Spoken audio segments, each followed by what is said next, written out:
Ingat kalau kita bulan Ramadan, sebelum menyelesaikan witir biasanya baca apa di masjid itu? Ya Tawwab tub alaina, Ya Tawwab tub alaina, warhamna wanzur ilaina, warhamna wanzur ilaina. Ya Tawwab, wahai Zat yang menerima taubat, tub alaina, terimalah taubat kami. Lah katanya sudah pasti tobat diterima, ngapain minta? Benar nggak? Benar ngomong saya nih? Tobat kan pasti diterima. Kita sudah tobat, pasti Allah terima. Lah kalau sudah pasti diterima, apa penting dan faidahnya kita berdoa agar tobat diterima?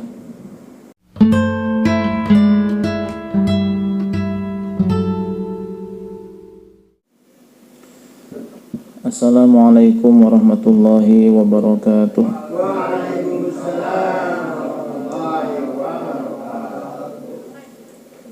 Alhamdulillahi rabbil alamin, wal aqibatu lil muttaqin, wala udwana illa 'alal zalimin. Asyhadu an la ilaha illallah wahdahu la syarika lahul malikul haqqul mubin, wa asyhadu anna sayyidana Muhammadan 'abduhu wa rasuluhu shadiqul wa'dil amin. Allahumma salli wa sallim ala sayyidina Muhammadin miftahi babi rahmatillah, adada ma fi ilmillah, salatan wa salaman daimaini bidawami mulkillah, wa ala alihi wa sahbihi wa mawalah, amma ba'du. Nawaitu ta'aluma wa ta'lim wa tazakura wa tazkir wa naf'a wal intifa' wal ifadata wal istifadah wal hasra ala tamasuki bi kitab wa sunnati rasulillahi sallallahu alaihi wasallam wa du'a ilal huda wa dalalata alal khair ibtigu wajhillah wa mardatihi wa qurbihi wa thawabihi subhanahu wa ta'ala wa ma nawa bihi masyayikhuna wa ma'alim Allah subhanahu wa ta'ala min salihin niyat. As'alullah subhanahu wa ta'ala an yaj'alana wa iyyakum minal ulama'il amilin al-faizina bi'ilmil yakin wa 'ainil yakin wa haqqil yakin ma'al lutfi wal afiyah. Allahumma inna nas'aluka ilman nafi'an wa rizqan wasi'an halalan katsiran thayyiban mubarakan wa amalan mutaqabbala wa waladan salihan wa umran tawilan wa badanan sahihan wa jaran salihan wa qalban saliman wa shifaan min kulli da'in wa saqamin bi rahmatika ya arhamar rahimin. Allahumma inna nas'aluka al-ilma laduni wal mashraba safil hani ya wahabu ya ghani. Allahumma inna na'udzubika min ilmin la yanfa' wa min qalbin la yakhsha' wa min nafsin la tashba' wa min aynin la tadma' wa min da'watin la yustajabu laha. Subhanaka la ilma lana illa ma 'allamtana innaka antal alimul hakim wa tub alaina innaka antat tawwabur rahim.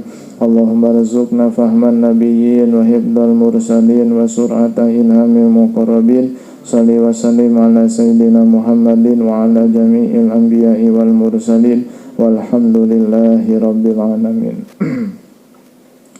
Ila hadratin nabil mustafa sayyidina Muhammadin rasulillah sallallahu alaihi wasallam, khususan ila hadrati Syekh Ibrahim Al-Laqani wa Sayyidil Habib Hasan Al-Kab, wa ila hadrati Syekhi Habib Umar bin Hafid Habib Zain bin Semit, wa ila hadrati Abu Yagam Rawi, thumma ila hadrati Abu Ya Ujatur Tusi wa jami masyaikhi wa masyayikhihim, wa ila hadrati Abi wa Umi ghafarallahu lahum wa adalaina min barakatihim wa antara alaina ghaitha karamatihim. Syai'ulillahi lahumul Fatihah.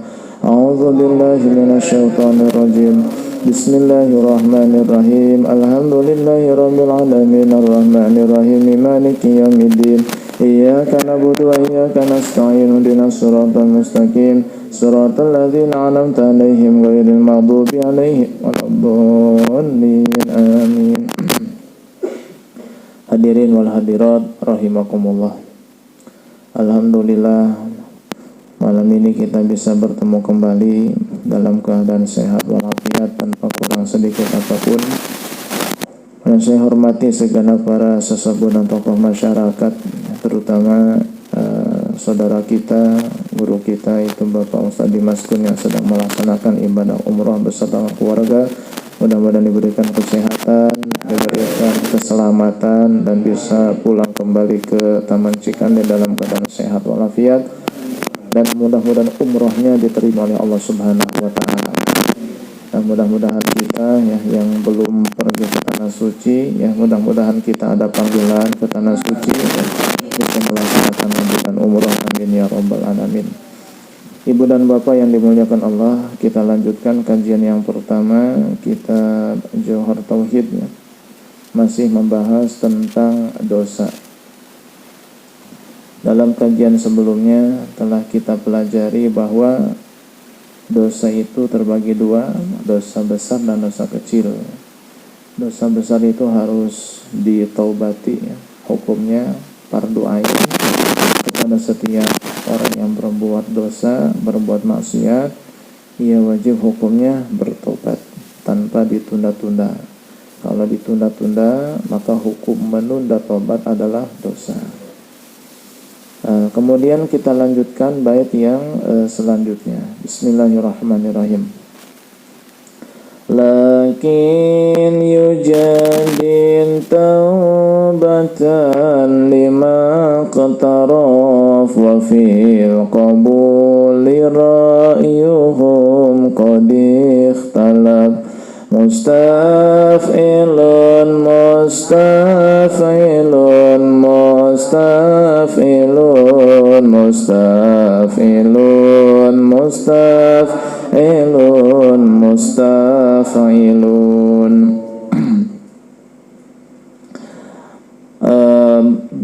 Jika ada orang berbuat dosa setelah dia bertaubat, apakah taubatnya itu batal? Nah, itu sudah kita ceritakan juga. Walang qidha in ya'ud lil hali, walan tiqadha in ya'ud lil hali. Dan tidak batal taubat jika seseorang melakukan dosa lagi, asalkan persyaratan taubatnya sudah dipenuhi. Dia sudah menyesal, sudah berhenti, dan sudah bertekad tidak akan mengulanginya lagi. Kalau berkaitan dengan hak-hak manusia, ia kembalikan, dan itu sudah ia sempurnakan. Namun yang namanya manusia biasa terkadang kembali melakukan dosa. Nah, apakah dosa yang dilakukan setelah taubat itu membatalkan taubat yang sebelumnya? Maka dikatakan di sini walan tikodo, tidak batal. Taubat yang sudah dikerjakan sah, ya. Taubat yang sudah dikerjakan benar. Kemaksiatan dan dosa yang dilakukan setelah taubat, jika taubatnya itu memang sah, itu tidak membatalkan taubat tersebut, tidak batal sama sekali. Ya. Lakin yujaddid taubatan limak taraf. Nah, tetapi ia wajib memperbaharui taubatnya lagi. Ya, taubat lagi tuh. Yang sekarang ditaubati adalah dosa yang sekarang. Karena dosa yang kemarin, maksiat yang kemarin sudah selesai dengan taubat. Begitu. Misalnya ada orang bertobat dari zina misalnya, dan dia sudah berhenti zina, dia sudah menyesal, dia sudah bertekad tidak akan mengulangi lagi. Setahun kemudian ternyata dia berbuat zina lagi karena pergaulan atau karena masalah rumah tangga atau masalah lain sebagainya. Nah, zina yang dilakukan tahun berikutnya itu tidak membatalkan taubat tahun kemarin, ya. Maka kewajiban dia adalah bertobat lagi, begitu, dari perbuatan zina itu. Apakah tidak disebut dengan tobat sambal? Tidak. Ya, tobat sambal itu ya orang yang cuman berhenti melakukan dosa tapi dalam hati belum ada niatan untuk meninggalkan selama-lamanya. Gitu. Nah, kalau tobat yang nasuha itu sudah bertekad tidak akan mengulangi lagi. Tapi kan yang namanya manusia biasa kan nggak ada jaminan untuk tidak berbuat dosa. Ya, mungkin faktor ekonomi, pengaruh lingkungan, dan bisa saja kan. Makanya ketika Nabi menceritakan seorang pembunuh ya yang telah menghabisi 99 nyawa, kemudian ia sempurnakan dengan jumlah 100 ya, karena ia bertanya kepada seorang ulama, lalu dijawabnya bahwa tidak diterima tobatnya. Akhirnya si pembunuh ini marah, kesal, ya disikat aja dah sekalian, 99 jadinya 100. Nah kemudian dia bertanya kepada ulama yang lain, lalu dikatakan bahwa ia akan tetap mendapat ampunan dari Allah, taubatnya diterima, asalkan harus meninggalkan kampung di mana ia tinggal sekarang. Kenapa? Karena kalau masih tinggal di kampung itu, dia akan kembali melakukan dosa yang sama. Ia pergi meninggalkan kampung tersebut, di tengah perjalanan mati. Nah ini kan malaikat berebut antara malaikat rahmat dengan malaikat siksa, malaikat azab. Kata malaikat azab, ini jatah saya karena dia belum bertaubat. Kata malaikat rahmat, tidak, ini bagian saya karena dia sudah niat mau bertobat. Turun malaikat Jibril menjadi hakim di antara dua malaikat tersebut. Kata malaikat Jibril, diukur saja lebih dekat ke kampung yang mana. Kalau lebih dekat ke kampung halaman dia, berarti dia jatahnya ahli neraka, jatahnya malaikat azab, malaikat siksa. Kalau dia ternyata lebih dekat ke kampung yang akan dia datangi, tempatnya orang-orang soleh, maka adalah jatahnya malaikat rahmat. Setelah diukur, ternyata lebih dekat ke kampung yang akan ia datangi, ke kampung orang soleh. Padahal bedanya cuma 1 hasta, segini, segini, 1 hasta bedanya, lebih dekat ke sono. Akhirnya diambil oleh malaikat rahmat, dimasukkan ke dalam surga. Nah kita ambil pelajaran dari kisah yang panjang saya persingkat ini, yaitu bahwa seseorang kalau memang taubatan nasuha, agar tidak kembali melakukan maksiat yang sama, tinggalkan teman-teman yang dulu ia bermaksiat bersama mereka. Bahkan kalau perlu tinggalkan kampung yang memang di kampung itu dia bermaksiat kepada Allah Subhanahu wa taala, dan lingkungan pun mengajak dia untuk bermaksiat. Tinggalkan, pindah, hijrah itu namanya. Ya. Baik, jadi faktor ya banyak yang menyebabkan untuk berbuat maksiat lagi. Nah, ketika ada orang yang sudah benar-benar taubat lalu melakukan maksiat lagi. Nah, ini taubat yang tadi itu tidak batal, ya. Lalu maksiat yang baru, dosa yang baru, ia wajib bertaubat kepada Allah Subhanahu wa taala kembali, ya. Jadi ada istilah tajdidut taubah, mengulang taubat, memperbaharui taubat, mengupgrade taubat, ya, merefresh taubat. Bukan cuma aplikasi di HP aja diupdate, diupgrade, ya. Kita punya aplikasi di Android itu kalau tidak diupgrade kan lemot, ya. Kalau udah diupgrade seger lagi, lancar lagi. Sama taubat juga begitu, diupgrade terus, Pak. Ya, diperbaharui terus. Bagaimana caranya? Ya, persyaratannya sama. Ya, berhenti melakukan maksiat, menyesal, dan bertekad tidak akan mengulangi kembali. Begitu. Lakin yujaddidu taubatan limaktaraf. Ay lakin yajibu alaihi tajdidu taubati lidzambil ladzi irtakabahu tsaniyan.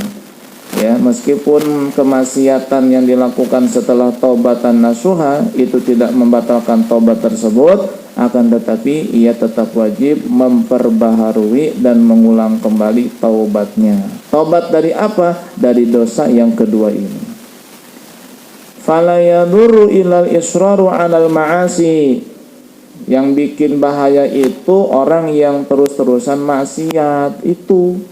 Jadi nggak ada tekad untuk meninggalkan, meskipun dia beristighfar, meskipun dia rajin ibadah, tapi kalau nggak ada niatan untuk berhenti dan nggak ada niatan untuk tidak melakukannya lagi, nah itu namanya israr. Israr itu jangankan dosa besar, dosa kecil kalau diulang-ulang berkali-kali maka hukumnya menjadi dosa besar. Hukumnya menjadi dosa besar. Bihilafi ma'idatan kullama waqa'a fi maksiatin tabah minha. Lain halnya kalau tiap kali berbuat maksiat dia bertobat dengan persyaratannya, ya. Kemudian dia berbuat dosa lagi, dia bertobat lagi. Nah itu mah Allah memuji orang-orang yang semacam itu, ya. Disebutkan dalam surah Al-Baqarah ayat 222 Allah berfirman, innallaha yuhibbut tawwabin. Innallaha yuhibbut tawwabin. Sesungguhnya Allah itu mencintai at-tawwabin, orang-orang yang berulang-ulang taubatnya, orang yang banyak bertobatnya. Nah, banyak bertobat berarti banyak berbuat dosa. Ay kullama aznabu tabu. Tiap kali berbuat dosa, ia bertobat. Tiap kali berbuat dosa, ia bertobat. Malam dia maksiat, pagi dia bangun, dia bertobat, menangis.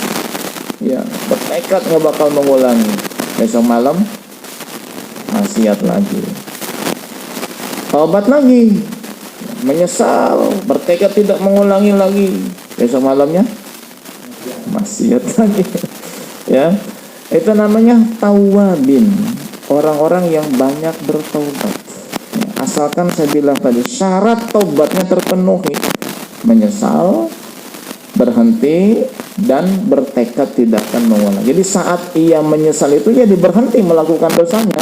Beda kalau dia menyesal tapi tetap melakukan maksiat, itu belum bertobat namanya. Baik.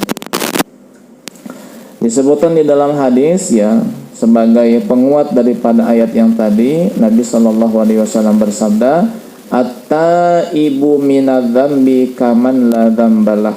Orang yang bertobat dari dosa itu seperti orang yang tidak memiliki dosa. Alhamdulillah. Jadi Allah udah ngasih penawar untuk dosa kita. Penawarnya adalah tobat.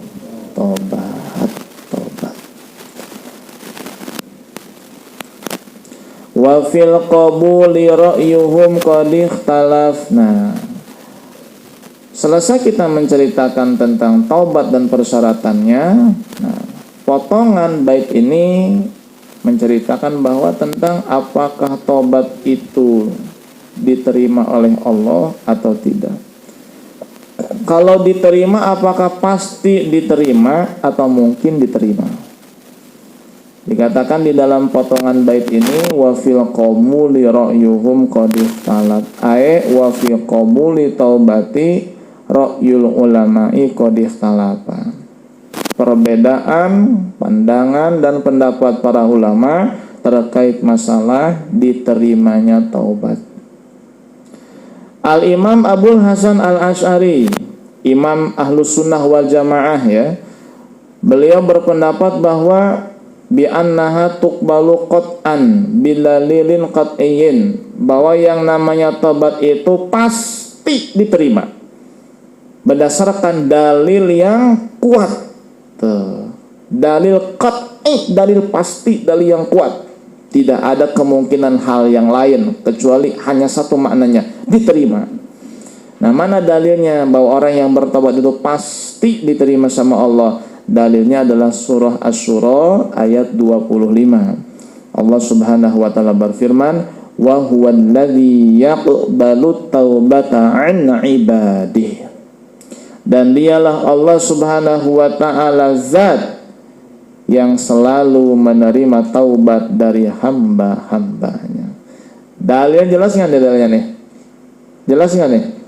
Jelas bahwa orang yang bertobat pasti akan diterima tobatnya sama Allah. Pasti akan diterima tobatnya sama Allah.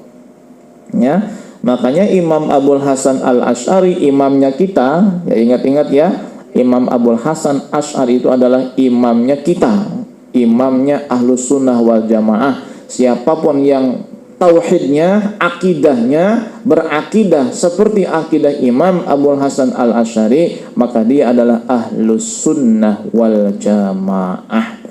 Ustaz, kenapa tidak dikatakan akidah Rasulullah? Ya, karena semua kelompok umat Islam mengaku akidahnya akidah Rasulullah, tapi kan klaim hanya pengakuan, ya, sebab banyak penyimpangan, begitu. Nah, orang yang sangat berjasa di dalam mengembalikan kepada kemurnian akidah dan tauhid adalah dua orang di antaranya, yaitu Imam Abul Hasan Al-Asy'ari dan Imam Abu Mansur Al-Maturidi.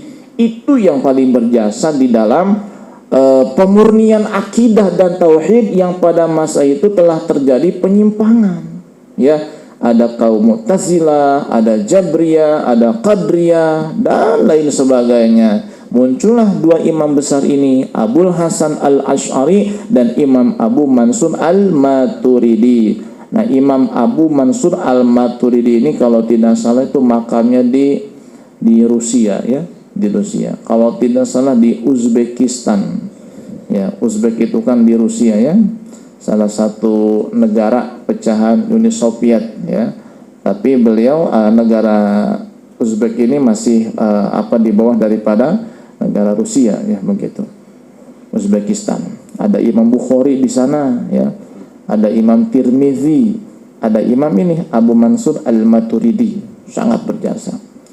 Nah, hingga orang-orang yang berakidah Ahlussunnah wal Jamaah itu dinisbatkan kepada mereka berdua, Asy'ari dan Maturidi. Ini bukan hal yang baru sebetulnya, yang sering kita ulang-ulang dalam momentum-momentum tertentu dalam pengajian ini. Jadi Imam Abul Hasan Al-Asy'ari mengatakan bahwa yang namanya tobat jika telah lengkap dan sempurna persyaratannya, maka tobat itu pasti diterima oleh Allah dan dalilnya pun kuat. Ya, pegang ini firman Allah Ta'ala surah Asy-Syura ayat 25 yang berbunyi wa huwallazi yaqbalu taubata an ibadihi. Lah terus kalau memang tobat itu pasti diterima, ngapain kita minta agar tobat ini diterima? Ya. Ingat kalau kita bulan Ramadan sebelum menyelesaikan witir biasanya baca apa di masjid itu? Ya tawam tub alaina, ya tawam tub alaina, warhamna wanzur ilaina, warhamna wanzur ilaina. Ya tawab, wahai zat yang menerima taubat, tub alaina, terimalah taubat kami. Lah katanya sudah pasti tobat diterima, ngapain minta? Benar nggak? Benar ngomong saya nih? Tobat kan pasti diterima. Kita sudah tobat, pasti Allah terima. Lah kalau sudah pasti diterima, apa penting dan faidahnya kita berdoa agar tobat diterima?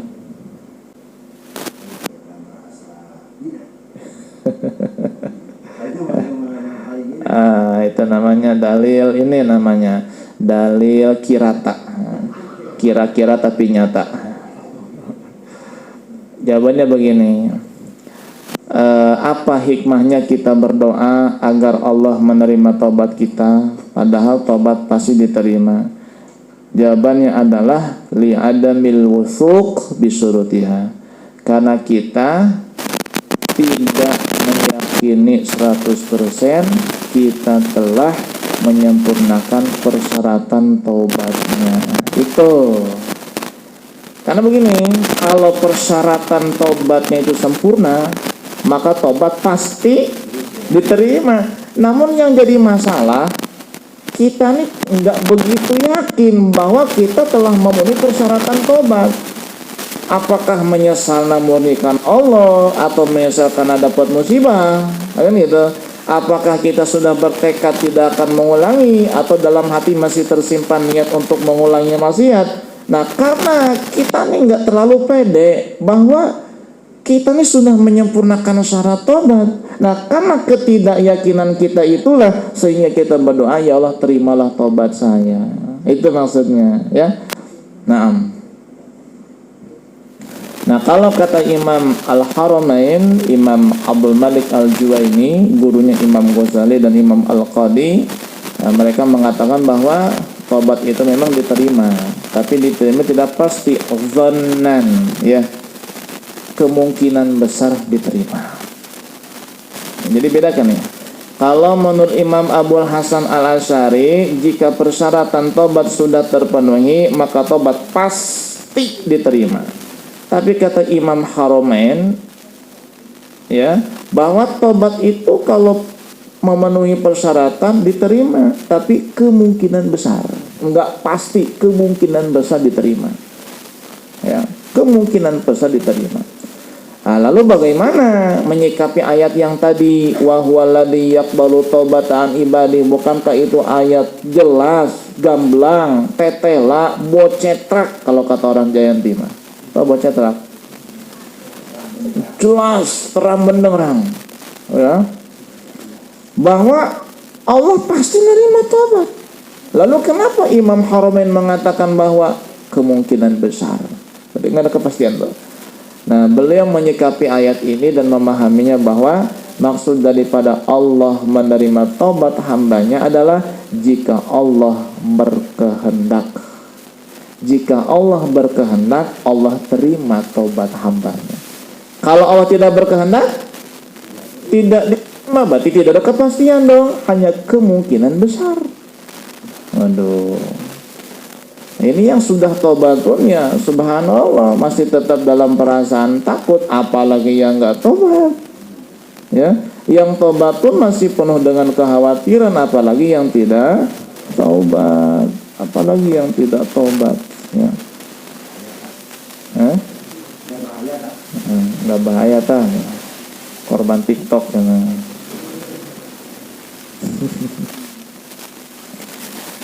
Baik, nah kita bicara tadi tentang masalah tobat diterima atau tidak. Maka kesimpulan adalah tobat itu pasti diterima kalau persyaratannya lengkap, pas, sempurna menurut Imam Abul Hasan Al-Asy'ari. Kata Imamul Haramain, kemungkinan besar diterima, itu saja. Yang kita bicarakan itu terkait tobatnya orang beriman. Kita orang beriman berbuat dosa, masih kita tobat, itu hukumnya tadi tuh. Antara diterima pasti atau kemungkinan diterima. Nah, bagaimana tentang tobatnya orang kafir? Orang kafir masuk Islam, itu kan tobat tuh. Apakah pasti diterima atau memang ada perbedaan pendapat ulama dalam masalah itu? Kata para ulama, terutama dalam kitab ini ya, dalam kitab syarah daripada Jawharat Tauhid, kitab Tuhfatul Murid karangan Imam Al-Baijuri, bahwa untuk tobatnya orang kafir itu ulama sepakat hukumnya diterima oleh Allah Subhanahu wa taala. Jadi ulama nggak ada perbedaan pendapat apakah tobatnya pasti diterima atau kemungkinan besar diterima, nggak ada. Untuk tobatnya orang kafir, artinya dia masuk Islam, bersyahadat, dia kan tobat dari kekufuran, itu mutlak diterima oleh Allah Subhanahu wa taala, dan ulama sepakat. Kenapa? Dalilnya jelas di dalam surat Al-Anfal ayat 38. Allah Subhanahu wa taala berfirman, "Qul lil ladzina kafaru iyantahu yughfar lahum ma qad salaf." Katakan wahai Muhammad kepada orang-orang kafir, jika mereka berhenti dari kekufuran mereka, maka diampunilah segala apa yang sudah lewat dari dosa-dosa mereka oleh Allah. Itu sudah fix ayatnya, jelas, tetela, bocetrak, bocetrak. Ya, bocetrak, jelas bahwa orang kafir jika berhenti dari kekufurannya, artinya masuk Islam, dia bertobat, itu pasti diampuni semua dosa-dosanya oleh Allah. Tidak insya Allah lagi, pasti. Dan ulama sepakat. Masya Allah, enak banget ya. 70 tahun kafir, nyembah berhala, nyembah ini, nyembah itu. Seminggu mau mati dia masuk Islam. Surga nggak tuh? Surga. Ya Allah. Oh, ya cuma 7 hari itu. Ya, jadi sekian puluh tahun Allah hapus semua dosa-dosanya, luar biasa, kayak baru lahir ke alam dunia. Baik. Nah, kalau kita bicara tobat kan di antara persyaratannya kan harus menyesal. Nah, apakah tobatnya orang kafir cukup hanya dengan bersyahadat atau memang harus ada penyesalan? Nah, Al-Imam Al-Haramain mengatakan tobatnya orang kafir itu tidak cukup dengan bersyahadat. Dia pun harus menyesal atas kekufurannya itu. Namun para ulama banyak mengatakan bahwa tobatnya orang kafir cukup dengan iman, dengan syahadat, meskipun tidak disertai penyesalan dalam hati. Enak banget ya. Semoga nih ya ada yang mendapat hidayah dari uraian yang disampaikan malam hari ini ya. Tertarik dengan Islam begitu ya. Oh ternyata Islam ini indah, Islam itu bagus ya. Jadi termasuk satu-satunya agama yang paling masuk akal gitu ya. Orang kalau berbuat dosa ya tobatnya menyesal, berhenti ya. Bukan dengan menebus dosa ya. Ngasih sebelah uang sama tokoh agama mereka, dosanya habis. Enak betul yang kaya ya. Udah maksiat aja udah. Maksiat aja. Nanti kalau mau ini tinggal ditebus aja. Penebusan dosa. Kalau kita menebus dosanya dengan menyesal, berhenti ya, dengan bertekad tidak mengulangi lagi, minta ampun kepada Allah Subhanahu wa taala. Nah, itulah tentang masalah taubat ya. Kita lanjut nanti masalah baru ya, tentang prinsip dasar di dalam Islam, bahkan di dalam seluruh agama. Jadi ada prinsip dasar, hal-hal yang memang harus dijaga, dan ini disepakati bukan hanya di dalam Islam, di dalam ajaran yang lain pun hal yang 5 ini disepakati kudu dijaga, kudu dipelihara. Namanya Al-Kulliyatul Khamsu, 5 prinsip dasar ya. Kuliyatul Khamsu, bukan kuliat ini ya. Itu mah namanya kuliat kan, bahasa Sunda mah kan. Iya, tapi bukan itu ya. Jadi kuliat di sini yang akan kita bahas nanti adalah prinsip dasar. Prinsip dasar. Ini orang harus tahu semuanya. Karena dari 5 prinsip dasar ini lahirlah hukum-hukum di dalamnya, seperti hukum rajam, hukum cambuk, hukum kisos. Itu karena demi menjaga 5 prinsip dasar ini. Dan yang 5 ini nanti akan kita bahas, itu bukan hanya di dalam Islam, dalam ajaran yang lain pun kelima halnya sangat diperhatikan sekali ya. Nanti kita bahas insyaallah minggu yang akan datang. Wallahu a'lam bishawab.